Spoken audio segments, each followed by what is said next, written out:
Hello and welcome. I'm so excited that you're here today. We are going to be learning about Lady Jane Grey. If you don't know about Lady Jane Grey, her story is actually pretty horrible. She was often known as the 9-Day Queen of England, and her reign was obviously short, but it was really horrible, to be honest. I guess a lot of the reigns of English monarchs back in the 15th century were pretty horrific, and they ended pretty horrifically as well. But the story of Lady Jane Grey just really breaks your heart, because ever since she was a little girl, she just really had nobody on her side. And I think that's what makes it so heartbreaking. She was executed, and when she was executed she was only 17 years old, and so her whole life, from when she was an infant all the way up to when she was like 17 when she died, was just full of pretty much just misery. And it's so sad. And she's like one of those people, or one of those deaths where you think, you know, maybe death was actually a real blessing in disguise for her, because her life was just so miserable for her whole life.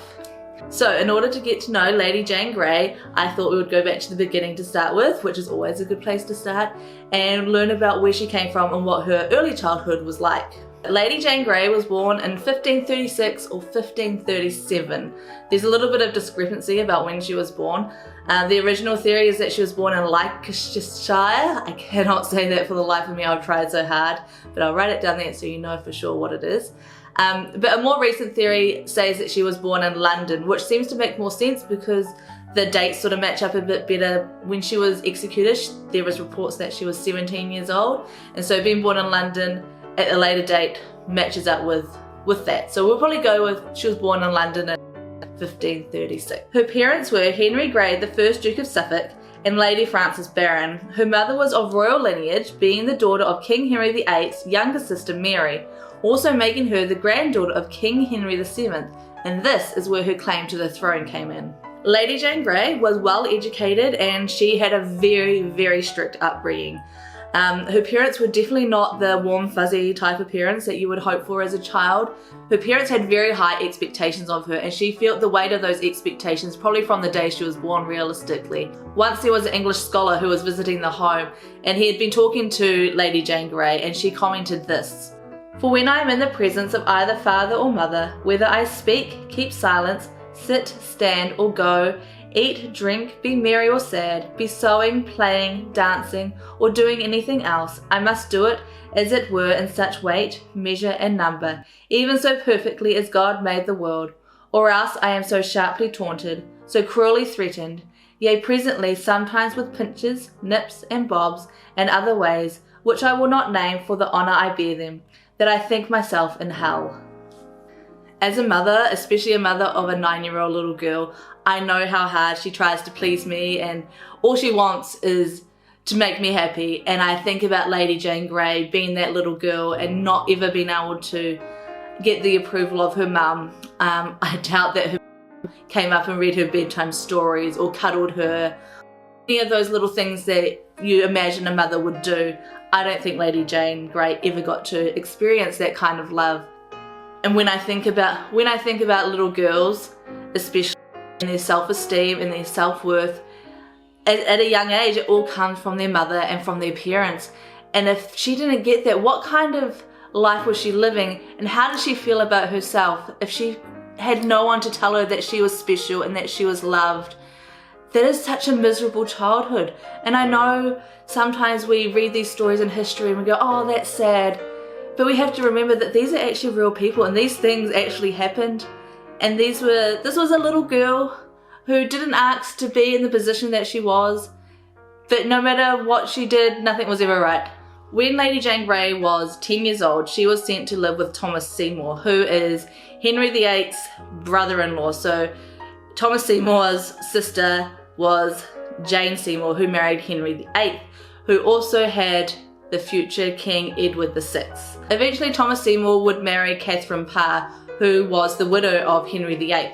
Catherine Parr was Henry VIII's sixth wife. Catherine Parr gives me a little bit of hope, to be honest, because she has a reputation of being actually really loving and kind and generous. She didn't have any children of her own at this point. She'd been married 4 times. Thomas Seymour was her 4th husband, all three of her previous husbands had passed away due to illness and things like that. It wasn't that uncommon, like sickness was pretty prevalent at the time, so becoming a widow was fairly common. Catherine Parr had a really good relationship with her 3 stepchildren, Henry VIII's children, that were Mary the First, and then there was Elizabeth I, and then Edward VI. And so for the younger two in particular, because Mary was a lot older by now and she was off on her own, but the younger two she really had a lot of influence over, and she made sure that they were well taken care of, and that she made sure that they were educated, and she just loved on them, and she really devoted so much of her time and effort to raising them. And I really like to think that she gave some of that love and devotion to Lady Jane Grey as well, because she was only 10 years old when she went to work in the home of Thomas Seymour and Catherine Parr. Yeah, unfortunately, Catherine Parr passed away fairly quickly after she married Thomas Seymour. She became pregnant for the first time. She'd been married 4 times, and this was the first time that she became pregnant. And she gave birth to a little girl whose name was Mary. She named her after her stepdaughter Mary, Catherine of Aragon's daughter. And she passed away not long after giving birth from childbed fever, which was fairly common. So at the funeral of Catherine Parr, Lady Jane Grey is actually the chief mourner, which means that she is the first in the line of procession going into to the funeral, into the chapel, which I think is quite poignant, and it really gives you a bit of hope that she was held in high regard in that house. If she wasn't held in high regard in her home that she grew up in her childhood home, you'd hope that she would had a little bit of happiness in Catherine and Thomas's home. If you want to learn a little bit more about Catherine Parr, especially about her after her death, because after her death it was pretty horrific, and her body was like mutilated and dug up so many times, and it's just horrific. I'm gonna leave a link for that video down below somewhere, or up here somewhere. But yeah, go look at that video because it's really, really sad. There's so many sad things in this period of time. Anyway, on with Lady Jane Grey's story. After Catherine's death, Lady Jane Grey did return back to Thomas Seymour's home, but she didn't stay there very long. He tried to marry her off to her cousin, Edward VI, because he needed a wife, but it didn't go too well, and it never really eventuated into anything because Thomas Seymour got executed for treason. So she returned back to her childhood home and continued with her studies for a bit longer. Probably back to misery again, I don't know. Eventually, she does marry though, but this was not a marriage for love or anything like that. Given what we know already, we can kind of foresee that this is not going to go well, and that she probably didn't have much say in who she was going to marry, and it was well set up by her parents and his parents. Around the age of 16 or 17, she was engaged to Lord Guildford Dudley on May 21st, 1553. This was somewhat of a political advantageous marriage between fathers. Lord Guildford Dudley's father was John Dudley, Duke of Northumberland. At the time, he was Lord President of the King's Council, and in fact, he was the most powerful man in the country at the time. When the Duke became aware that young King Edward was going to pass away because he had tuberculosis, it is thought, and he was only 15 at the time, so he wasn't very old either, and he had not married. At the time, there was a lot of Catholic Protestant sentiments and arguments sort of going on. Henry VIII, who was the previous king, Edward VI's father, he had married Catherine of Aragon, and she was a Catholic, and they were Catholic, everybody was Catholic, but then he wanted to divorce her, and the Catholic Church would not let him divorce her because it was against the law, so to speak. So he decided he was going to get rid of the Catholic Church, and he was going to make his own church, which he did. So he ended up getting his divorce just like he wanted, because he's the king, he pretty much does whatever he wants anyway. So his daughter Mary was taken out of the line of succession. Mary was the daughter that came as a result of his marriage to Catherine of Aragon. So she was labelled as a bastard because she wasn't a legitimate heir. Elizabeth I was the result of the marriage between Anne Boleyn and King Henry VIII, and he also didn't think that her birth was legitimate, so she was taken out of the line of succession as well. However, when Catherine Parr was married to Henry, she managed to convince him to put them both back into the line of succession. The problem now was that Mary was a very, very staunch Catholic, and they did not want a Catholic to be the head of the country. So that they didn't want a Catholic on the throne anymore. The answer to that was they were going to try and put Lady Jane Grey on the throne. She did have a kind of a wiggly-woggly, legitimate claim to the throne. If you take out a lot of other people, she could be down there, but she really didn't have much of a claim to the throne, to be honest. They managed to convince Edward VI on his deathbed to will the throne over to Lady Jane Grey, and she did not want it. When they told her of their plan and what they were planning to do, she fainted. She wanted no part in it, but she really didn't have much of a choice. She didn't get a say. She just had to go along with this plan. And it did not go well. Henry VI passes away as they had expected, and they put Lady Jane Grey as queen. They declare her as queen, the government does, and nobody's too particularly happy, especially Mary when she finds out. Mary hears that her brother has passed away and that they have put Lady Jane Grey on the throne. And she's like, that's not how it's supposed to be. And interestingly, even though Mary was Catholic and the majority of the country was Protestant at the time, they all supported her because they wanted what was right, and what they thought was right was that the throne was supposed to go to her. That's what King Henry had wanted, and that's what was in the Act of Succession that was the government. Edward VI, he couldn't really just sign over the throne to somebody else because it wasn't law. The law was that the throne went to Mary. So Mary gets on her horse, literally gets on her horse, and she comes down and she gathers her forces and she gathers her army. And within 9 days, Lady Jane Grey is told to hand over the throne, which she very willingly does because she did not want it in the first place. On August 3rd, 1553, Mary rode into London accompanied by her sister Elizabeth and 800 noblemen. Her arrival was met with exuberance and joy. So the country was excited to have her on the throne. They thought this is what was supposed to be, this is the correct order, and things were going to be fine now. Oh, how wrong they were. One would hope that Lady Jane Grey would be able to go back to a nice, simple life. However, it was not meant to be. She was sent to the Tower of London along with her husband and her father, and they were convicted and tried for treason. At this time, the sentence for treason was being burnt alive by fire. However, she did receive a stay of execution, which meant that her execution was not going to happen, and she might be able to have a little bit more freedom, and there was a little bit of hope left in her life. Unfortunately, her father and her brothers ruined it for her, as you can imagine, because they aren't the most loving and they don't seem to care about her one bit, to be honest. And they decided to get up and rebel against the Queen. So the Queen Mary, she said, okay, well, I'm going to continue with the execution that I had already planned. And Lady Jane Grey, at the age of 17, was given a date for her execution. Queen Mary sent her chaplain up to the Tower of London to talk to Lady Jane Grey and trying to convince her that she should denounce her Protestant faith and convert to Catholicism.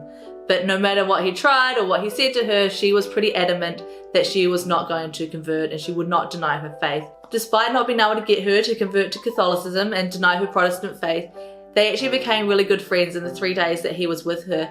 And on the day that she was to be executed, he walked with her right up to the scaffolds and stayed with her right to the end. On the morning of May 12th, which was to be her last day on earth, her years of pain and heartache would soon be over, but she would have to yet experience one more torment. Earlier that day, her husband Guildford had been executed at the same place where she would later meet her fate. As an added torment to her, they carried his body, potated right past her window. She was reported as crying out, "Oh Guildford, oh Guildford, oh Guildford." That really speaks a lot to me and gives me some hope that she experienced some love from him and that he was quite a nice and kind husband for the very short time that they were together. Not long after they had wheeled Guildford past her, they came to collect her for her own execution. And as she stood on the scaffolds looking out at the crowd who had come to watch, she addressed them for one last time, and this is what she said, and I think it is quite poignant, quite profound. "Good people, I come hither to die, and by a law I am condemned the same. The fact indeed against the Queen's Highness was unlawful, and consenting thereunto by me, but touching the procurement and desire thereof by me or by my behalf, I do wash my hands thereof in innocency before God and the face of you, good Christian people, this day." So sweet young Lady Jane Grey, only 17, tied the blindfold around her eyes and knelt down to try and find the block, which she stumbled over and she couldn't find it, and she was worried and she was scared, as you could imagine. Oh my goodness. She's literally laying herself down to have her head removed from her body. The executioner was actually really kind and helped her to find the block properly and place her head how it was supposed to be placed so that it would be clean and not messy, because routinely these were quite often botched. So she laid her head down and found her correct place, and she said to the executioner, "I pray that you dispatch me quickly." And then her final words as the axe fell were, "Lord, into thy hands I commend my spirit." Lady Jane Grey was buried alongside her husband Guildford in the chapel of St. Peter and Cula, which is at the Tower of London. It always humbles me and always amazes me how many people were brought to the executioner's chopping block and how many of them actually walked there willingly without kicking and screaming and making a fuss. I don't know if I would ever be able to just lay my head down ready for it to be removed, but they did, and they did it so proudly, and they did it with such grace and decorum. I don't know what was going through their heads. I can't even imagine. Were they able to sort of take themselves to somewhere else? That's what I would imagine that I would do if I was in that situation. I'd just try and pretend that I was anywhere but there. I really do think the saddest part about this whole thing is that she wanted none of it. She didn't want to be queen. She didn't want to marry. She just wanted to be a happy little girl who read books, and her mother loved her, and she just got to be happy and free, and she never got that in her life. And I'm so for her. I hope that her life in the afterlife is peaceful, and I hope that she has some happiness wherever she is. Whatever you believe, I believe that there is something beyond this world, and I hope that she is enjoying the next life so much more than she ever could possibly have enjoyed it here, and that she is just being happy and living the best life in the next world. And so I leave you this, and I hope that you have enjoyed it, and I hope you have a new respect for Lady Jane Grey, because she was an amazing woman and she was so young. I can't imagine other 17-year-olds going through and being the kind of person that she was. Right up to the end, she did not deny her faith. What she believed, and she held on to that with so much strength. And she was kind, and she deserved so much more. And it just makes me so angry and so sad. But anyway, I hope you enjoyed it as much as I have enjoyed making it for you, and I will see you back here next time, and I'm so excited to bring you another history story. Thank you so much.